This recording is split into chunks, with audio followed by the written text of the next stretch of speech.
বাংলাদেশ থেকে 9 থেকে 10 বছর আগে ভারতে অনুপ্রবেশ করেছিলেন। এরপর থেকে পশ্চিমবঙ্গের নিউ টাউন হয়ে দাঁড়ায় ঠিকানা। পেশায় ভ্যান চালিয়ে দিব্য দিন কাটছিল, পরিবারকে নিয়ে ঠিকই সবকিছু ছিল, কিন্তু তাল কাটলো দেশের 12টি রাজ্য এবং কেন্দ্রশাসিত অঞ্চলে ভোটার তালিকার বিশেষ নিবিড় সমীক্ষা বা এসআইআর শুরু হতেই। 2002 সালের ভোটার তালিকায় নিজের নাম না থাকলেও বাবার নাম বা মায়ের নাম, দাদু দিদা কারোর অন্তত একজনের নাম থাকতেই হবে। এক্ষেত্রে কারোরই নাম নেই, কারণ আমরা যার কথা বলছি বাংলাদেশের সাতক্ষীরার বাসিন্দা সেই জাইদুল গাজীর 2002 সালের ভোটার তালিকায় নাম থাকার তো কোনো প্রশ্নই নেই।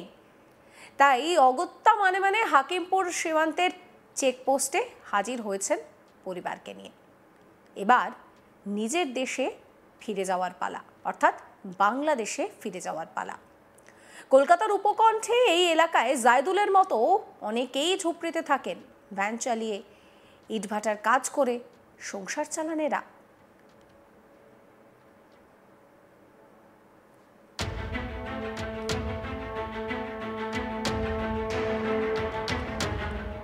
এই মুহূর্তে আপনারা যে ছবিটা দেখলেন ইকো পার্কের নিউ টাউনের ছবি, সেই বস্তিতে প্রচুর বাংলাদেশি থাকতেন।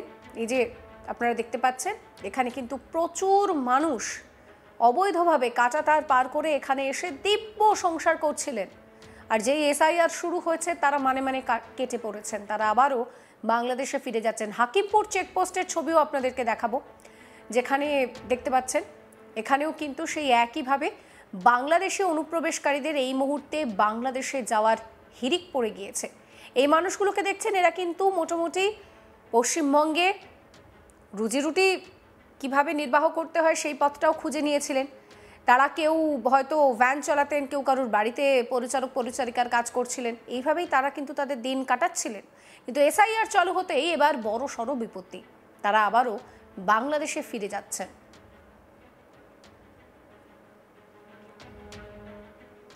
রাজ্যের শাসক দল তৃণমূলের নেতারা প্রথমে অবশ্য এত পরিমাণ বাংলাদেশি নিউ টাউনে রয়েছে সেটা মানতেই চাননি।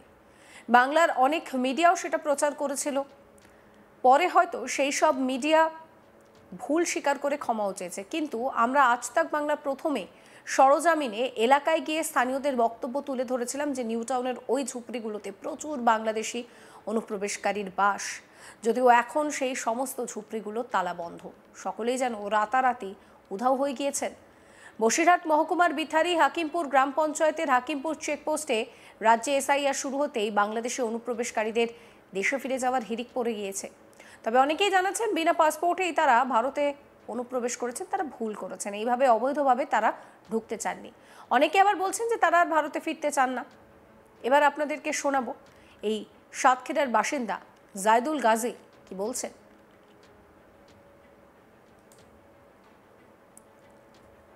বাংলাদেশ থেকে কতদিন আগে এসেছেন? 9-10 বছর। এখানে কি করতেন? কোথায়? New town. ও, তা নিউ টাউন কবে বেরিয়েছে? এই তো আজ রাত 4 দিক থেকে ওই দুটোর সময় বাড়িছে। এই জায়গায় পৌঁছেছে আমি ওই 6:30 দিক। হ্যাঁ, জেলা সাতক্ষীরা, তালার থানা, পোস্ট খলিলনগর, গ্রাম দাসকাঠি। বাংলাদেশ থেকে এই বিএসএফ যেতে দিচ্ছে কেন? হ্যাঁ, আসতে নাই শুনলাম মানুষ সবাই দেখতেছে, তাই জন্য। না না, আমার ওসব কিছু আমি করিনি। পুলিশ ধরতে পারিনি আপনাদের? না। এবার চলে যেতে কেমন লাগছে? চলে আর কেমন লাগবে, ভালো লাগবে। এখন চাকরি না পারলে আর কি করবো, একটু মন খারাপ হবে তো। আবার আসবেন? না, আর আসবো না। ভালোবাসেন না? ভালোবাসবো না কেন, আসতে গেলে আর ওই পাসপোর্ট করে ছাড়া আর কোনো আসার কোনো ইয়ে হবে না, এইভাবে আর আসবো না। হ্যাঁ, জাইদুল গাজীর মতো একই অবস্থা আর এক অনুপ্রবেশকারী মুন্নার। ভারতে অনুপ্রবেশ করে ইটভাটায় কাজ করতেন তিনি। এখন এসআইআর শুরু হতেই চলে এসেছেন হাকিমপুর চেকপোস্টে, এবার ফিরে যেতে হবে নিজের দেশে। এই একই অবস্থা হয়েছে মোস্তাকিন মোল্লা এবং আরও অনেকের। আগে আপনাদেরকে শোনাই বাংলাদেশে অনুপ্রবেশকারী মুন্না কি বলছেন। হবে বছর 2 হবে। ভাটায় কাজ করতাম। যে এনআরসি হচ্ছে, যারা বাংলাদেশ থেকে অনুপ্রবেশ করছে তাদেরকে দেশের সরকার তাদের দেশে যাওয়ার জন্য বলছে এবং রিটার্ন পাঠাচ্ছে, সেই হিসাবে আমরা বর্ডারে চলে এসেছি। যেহেতু আমরা অনুপ্রবেশকারী, তো আইনগতভাবে আমরা অবৈধ, তো অবশ্যই আমাদের দেশে রিটার্ন যাবো, এটা হচ্ছে একটা বিবেক বুদ্ধিমান মানুষের কাজ, আর সেজন্য আর কি আমরা চলে এসেছি এবং যাচ্ছে। আছে প্রচুর আছে, তবে প্রচুর বলা যাবে না। বাংলাদেশে কোথায় বাড়ি? আমার তো সাতক্ষীরা জেলা, কালিকাজ থানা। এখানে পুলিশ কখনো জিজ্ঞাসা করেনি বা ধরতে পারেনি? না, সেরকম কখনো এরকম হয়নি, কেননা পুলিশ তো থাকে তাদের থানা কিংবা মেন রোডে, ভাটার ভিতরে, কিংবা অনেকেই থাকে ঝুপড়ি ঝাপড়া সেইখানে তো আর পুলিশ অতটা এখন না। আপাতত এখন তো এখানে চেকিং করা হচ্ছে, কে কোথায় থাকতো এবং কার বাড়ি কোথায় আছে সেগুলো চেকিং করে কুচব্যাক করার একটা ব্যাপার সেবার আর কি। চেকিং করে কার্ডটা চেক করে, গেছে না? না আগে কত গেছে সেটা বলতে পারবো না। হ্যাঁ যাচ্ছে, যেহেতু আমি সকালে এসেছি, তো একটু আগেই মনে হয় নিয়ে যাচ্ছিল, দেখলাম হয়তো 100, হ্যাঁ 100-র মতন, হ্যাঁ ওপরে বিডিআর এর কাছে হয়তো হ্যান্ড ওভার করতেছে।